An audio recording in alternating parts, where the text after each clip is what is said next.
Hey, what's up, everybody? I've been wanting to do a video on You Enjoy Myself for a long time, and I've kind of put it off because I was pretty sure I had all the notes right, or at least most of the notes right, but I was also pretty sure that I had some of the fingerings wrong just based on some videos that I'd seen of Trey.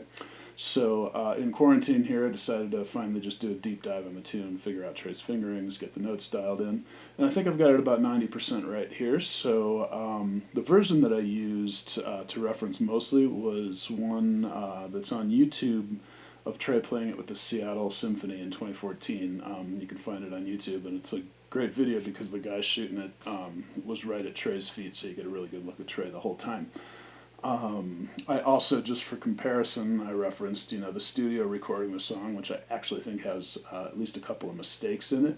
And then I also just checked some early soundboard recordings from like 89, 90, 91, around in there, where the guitar was really clear and just where, the band was super tight and polished and the song was relatively fresh. So in kind of comparing a few different versions of it and watching that video, I think I've come up with a pretty accurate transcription of it here.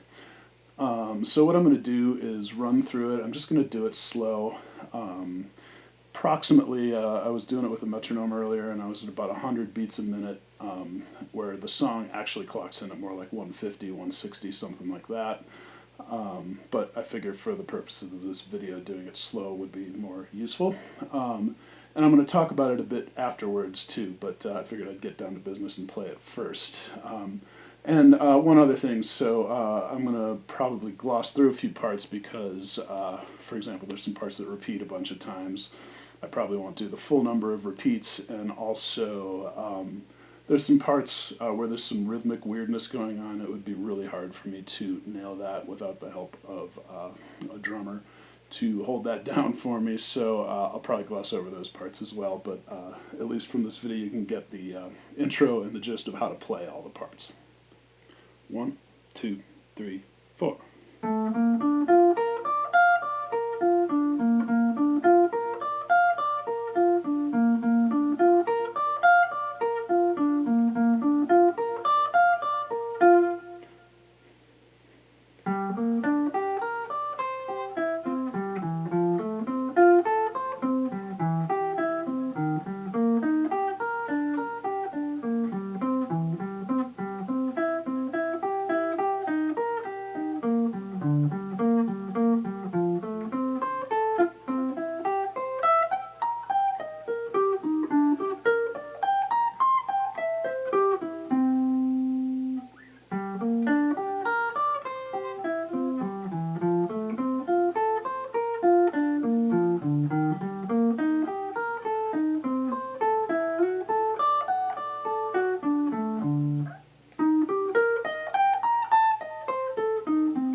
That part is just an improvised solo. G Mixolydian would be the mode because the chords are basically G, F, and C.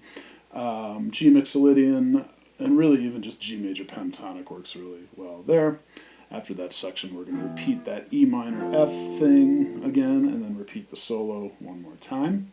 Then we've got our chromatic build up to the funk section.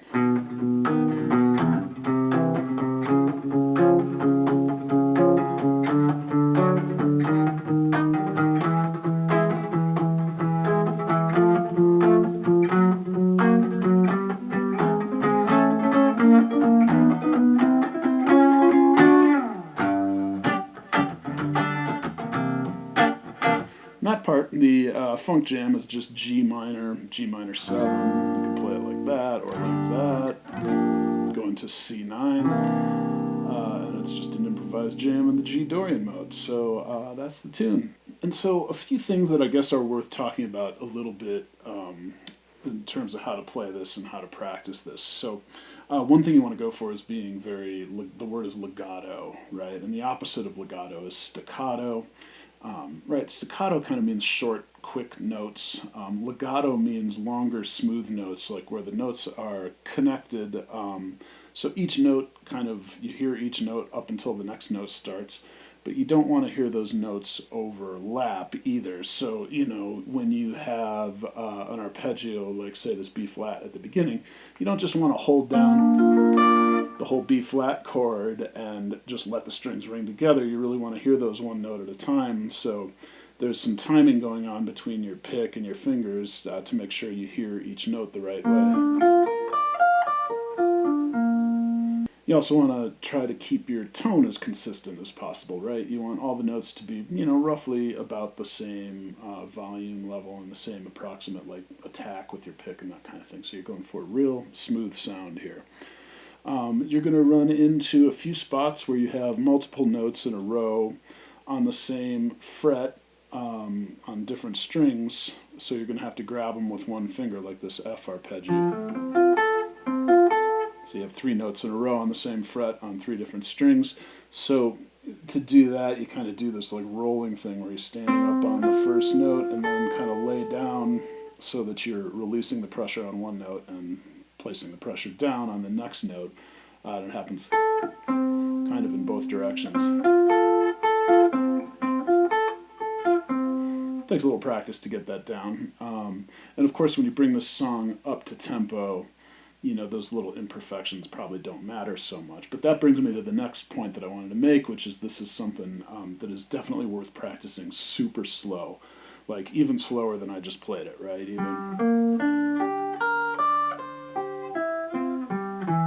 Even something like that can be super useful because you can really work out all those little imperfections and, from there, once you have it real smooth and real well dialed in, then you can start gradually increasing the tempo and bringing it up to speed.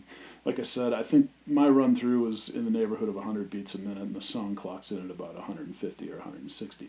In the way of some ideas of other things that you can practice, try to practice without looking, practice in the dark. For the most part, a lot of this gets played in a single position or without having to move horizontally a whole lot. So you've got all these different arpeggio shapes that happen in the same approximate position. And, that's the way they teach you to play a lot of stuff in classical guitar. I think the idea being that, the less you move horizontally, the less opportunity you have to make a mistake. So it's real good practice to do it that way. Brings your pinky into the action quite a bit.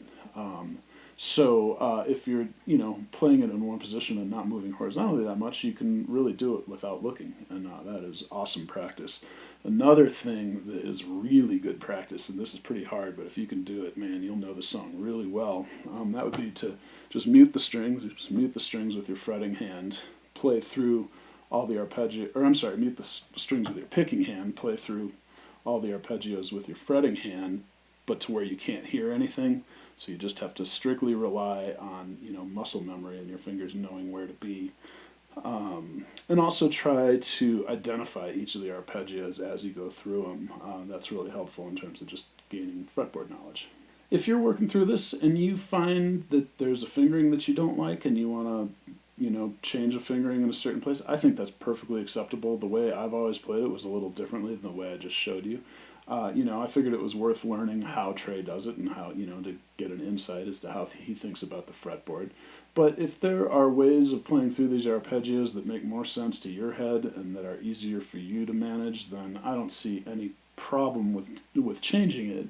I would just say be consistent, do it the same way every time, practice it the same way every time. If you kind of wing it every time, you might get it, but you might not, right? So just kind of be consistent about the way you practice it.